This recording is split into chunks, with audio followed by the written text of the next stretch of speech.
Hi, hello, I'm Rena, that one girl that likes to talk a lot about houseplants, and welcome to Millennial Planter.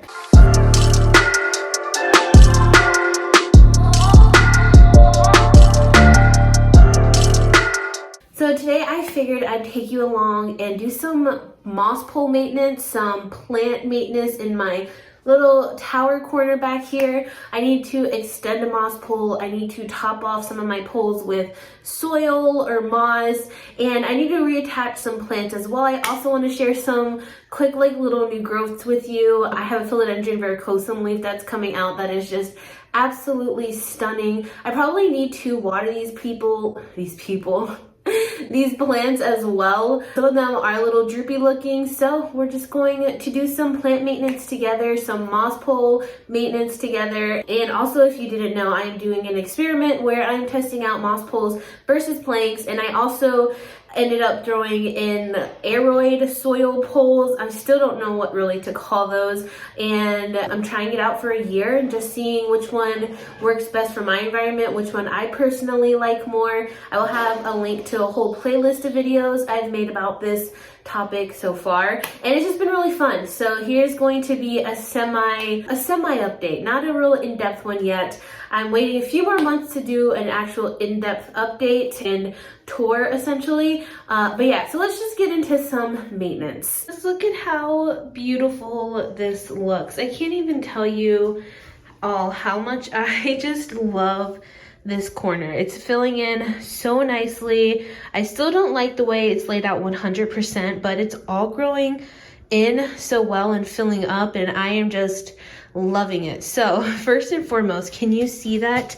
Do you see that beautiful new varicosum leaf? Look at those insanely brilliant colors. This is why I love varicosum. They're just absolutely stunning. You know, eventually they will fade down to something like this and even something like this, but they are just so pretty. This other varicosum is also putting out a leaf. This is a new leaf, and it's massive. This is my first hand-sized varicosum leaf, and this one is actually just on a bamboo stake.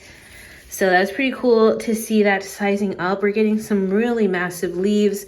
They're incredible. Painted Lady is coming out with a new leaf. I'm going to have to extend her pole soon because I'm not ready to cut her just yet.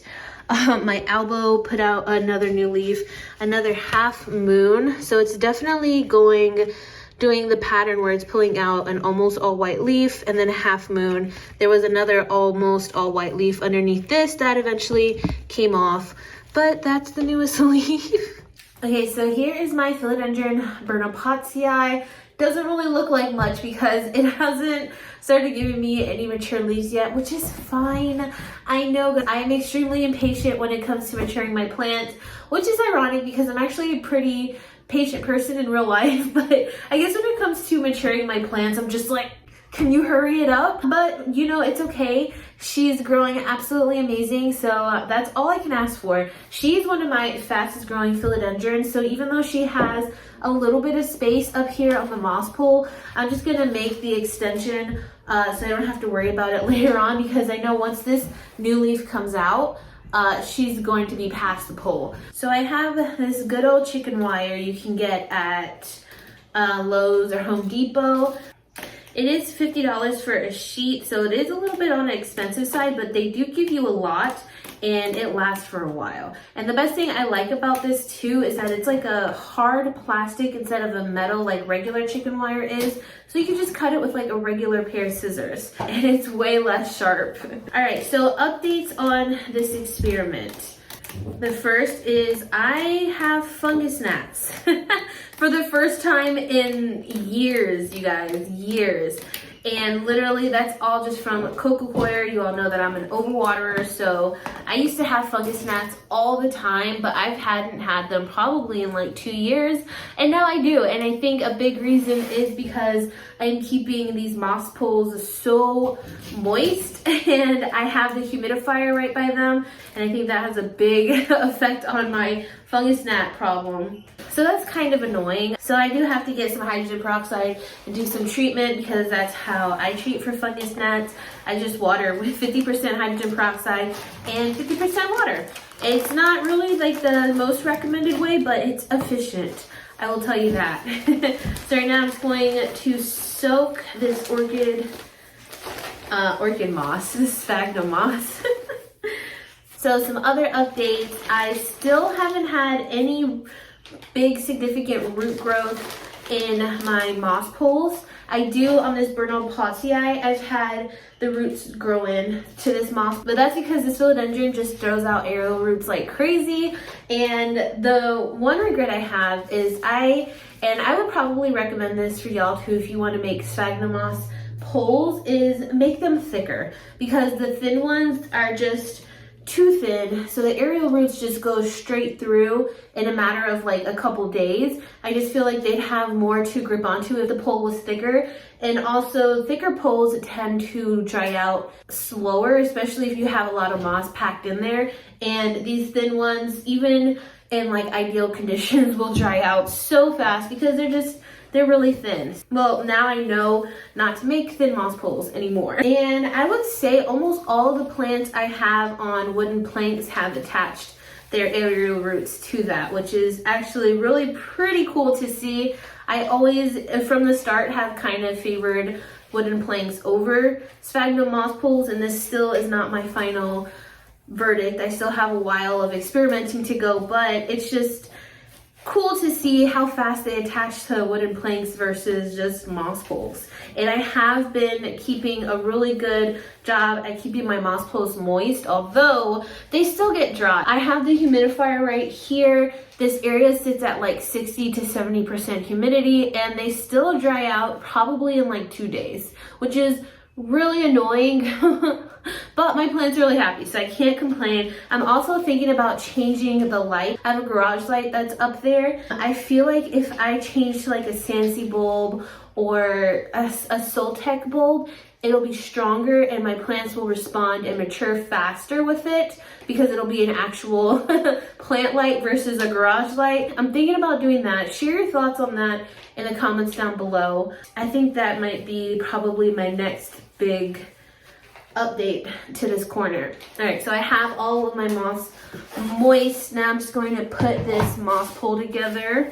Let's see, what else do I have to share? I don't really think I have much more to update on. I'm still heavily leaning towards wooden planks. They have been way easier to deal with, and I'm really liking the results I see with them. I think what it is to me, sphagnum moss looks way better than a wooden plank, unless you have like a specialty made wooden plank like the trellises I use from Tree Leaf. But the regular like cedar planks you can get from Lowe's and a lot of planty people use just have such a hardware aesthetic to them that I'm not really drawn to, and I just really like the look of sphagnum moss. Okay, I got my colorful zip ties. And when it comes to just bamboo stakes are great because they're really inexpensive and always readily available, but they do not hold up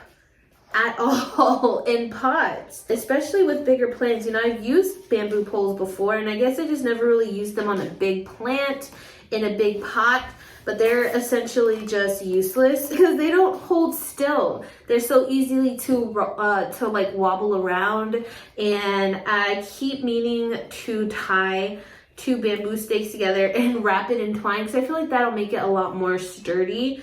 And that's what I've done in the past, and I had less of that wobbliness effect. And then when it came to aeroid soil poles, grow poles, ugh, can't talk, I'm sorry. I don't know, I still really haven't formed an opinion on them. They're very messy, I will say that. And they do use a lot of soil, but I've had the fastest outcome with aerial root growth. So I have my Melanochrysum and a Amidrium Zipulinum, and both of them grew aerial roots fast, super fast. Within a couple weeks, they sprouted an aerial root, which is the fastest I've ever gotten any sort of aerial root out of any of my poles. So that was really fascinating. I should probably explain what I mean by aerial root growth. It's really just an aerial root that will start to come out more in the right conditions. And it's a really easy way to propagate plants as well. So that's just what I'm talking about when I say aerial root growth, because that's what's going to grow into the sphagnum moss or into the wooden planks, is those aerial roots. So it was really cool to see how fast they came out in the soil ones. I also maybe feel like the gnats might be coming from those poles. I haven't been keeping them super moist, but I wet them enough, I feel like. So that could be where the fungus gnats are coming from. I guess those are all my official updates. I'm sure there's going to be more plants to add to this collection soon. I know I have my Baltic blue on a wooden plank that's not in this corner just because it's a little too small for this corner, but I heard those fenestrate really fast, so I'm really excited to see that one grow. And I'm just trying to look around to see if anybody else would need some sort of pole soon.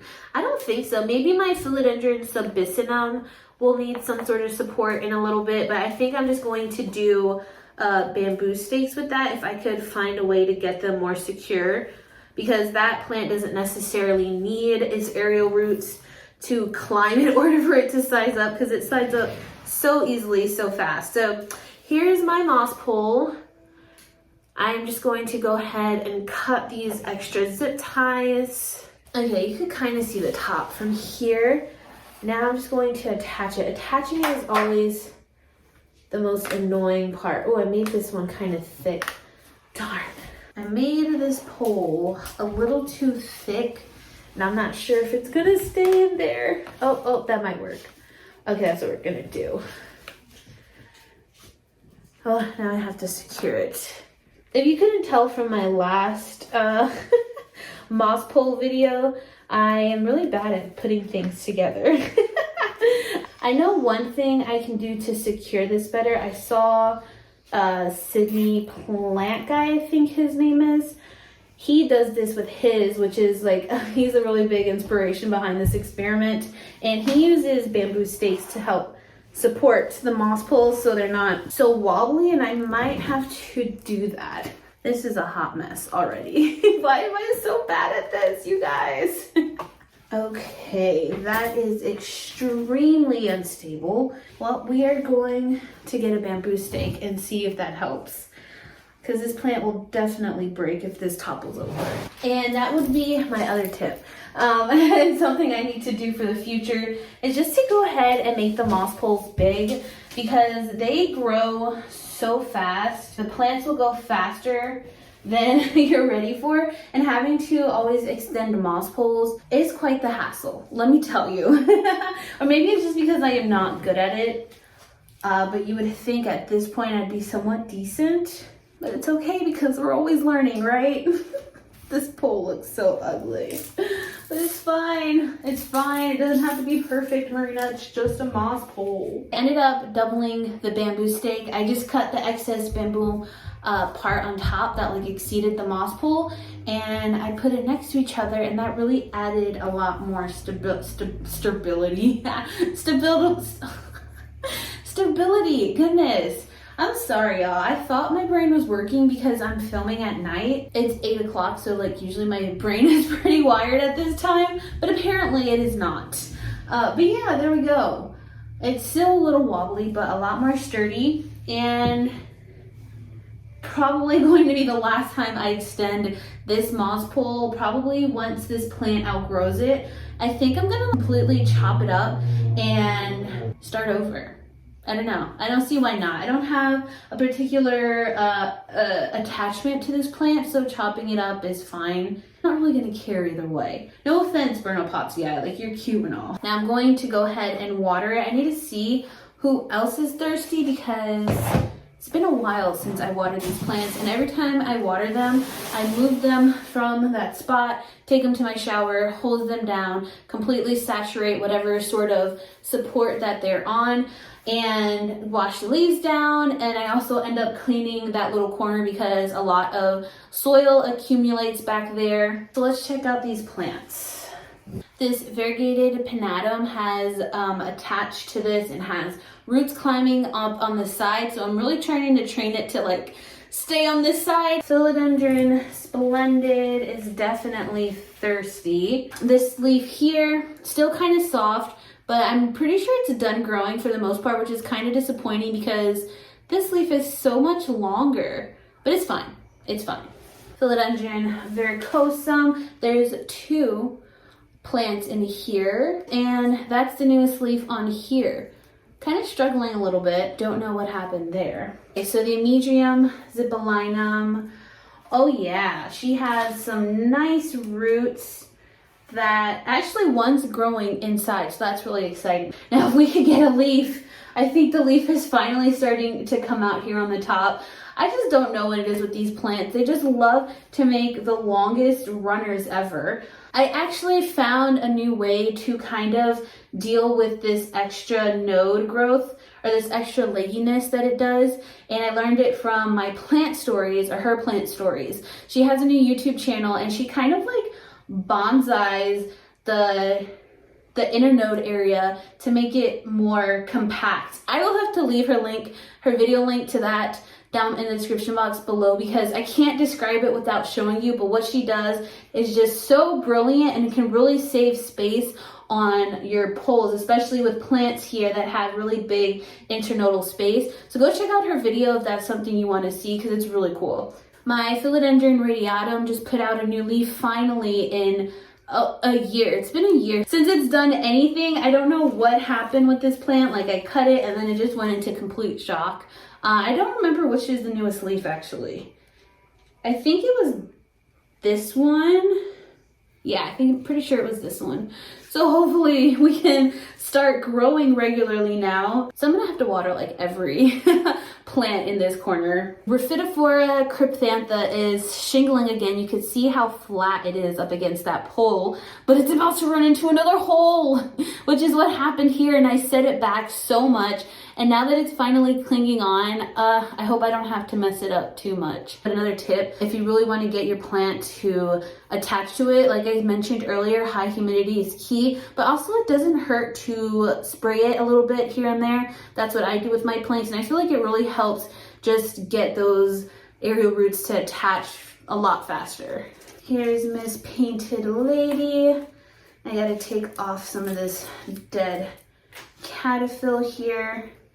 I have another Painted Lady that is propagating right now, and once that throws out a new leaf, because it pretty much has like roots and stuff, I'm just waiting on a new leaf. I'm going to plant it up in here and hopefully we can take care of some of this empty space here. But her new leaf is coming in, but she's so pretty. And this is the cursed bamboo stake I was talking about with my other Philodendron verrucosum, and I'm purposely leaving this philodendron on a bamboo stake because I want to see the difference between the moss pole and just the wooden stake. So far, this one has definitely sized up faster, which is really fascinating and kind of just goes against all the rules. You can see how fast the leaves have just been growing. They just double in size every time. It's incredible. It's just really cool to see. I really love this verrucosum. I think this one's my favorite. No update on the skeleton key. She still hasn't done anything. This is getting crowded. I'll be right back. This is what everything was looking like. And I was in the middle there. So this is another bird's eye view of that angle. Okay, but now I'm just gonna move them all to the bathtub.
how it ended up looking.